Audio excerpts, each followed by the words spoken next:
Hello, friends. Today, we will read a passage from Gulliver's Travels. The protagonist of this story is Lemuel Gulliver. He was an English doctor who went on adventures in distant lands and had many exciting experiences. Our story begins with him traveling to Lilliput. Once upon a time there was a terrible storm at sea. The ship where our hero Lemuel Gulliver was sailing on was in danger of sinking.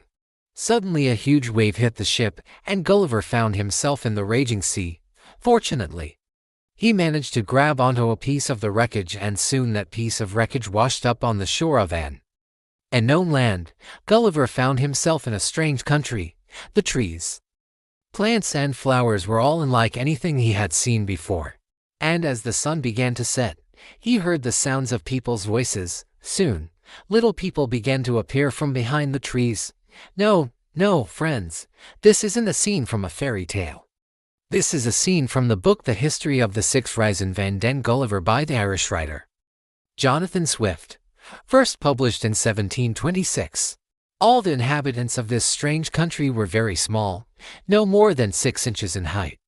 They were so tiny that Gulliver, who was an average-sized man, seemed like a giant to them. Naturally, the locals called this place Lilliput, which in Latin means the land of the little people. When the locals saw that Gulliver did not want to harm them, they decided not to kill him. Instead, they tied him up with ropes and took him to their emperor. The emperor of Lilliput was a very intelligent and fair ruler. He ordered that Gulliver be brought before him and presented with food and drink. Then he asked the guards to take him to the palace, where they put him in a stable with a wide window so that everyone in the kingdom could see the giant. People came from all around to see this amazing sight. Many wanted to enter the stable and touch the giant, but the emperor warned everyone not to do anything that would upset Gulliver. He was very lonely. No one could talk to him or ask him questions because Gulliver didn't know their language and they didn't know his. One day, Gulliver noticed a young man who was making signs to him and trying to get closer. The emperor noticed this and ordered for the young man to be brought before him. It turned out that the young man was the emperor's brother. He had studied in England for several years and knew English well. From that moment on, the emperor's brother began to visit Gulliver every day, bringing him news from the outside world. He told Gulliver about how the locals lived, what their traditions were, and even taught Gulliver their language. Gulliver missed his homeland very much, so he was very grateful to the young man for helping him.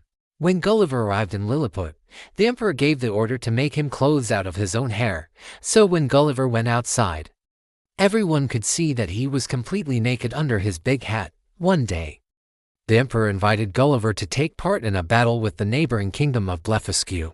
The fact was that these two small kingdoms had been arguing over a piece of land for a long time, and now they were going to fight over it. The emperor of Lilliput asked Gulliver to help his army win the battle. In exchange, he promised to give Gulliver a noble title and help him return home. Gulliver agreed to these conditions. He went down to the shore where the battle was taking place and began picking up the Blefuscu ships with his bare hands and throwing them onto the shore. After that, he picked up the flag of the Blefuscu king and went to the other side. There he met the Blefuscu king.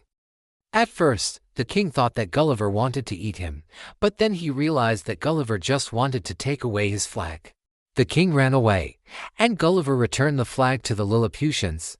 The emperor of Lilliput was very grateful to Gulliver for his help and kept his promise, giving him the title of Earl of Lilliput and dressing him in fine clothes made from silk and gold thread. But Gulliver still wanted to return home, and the emperor helped him with that too.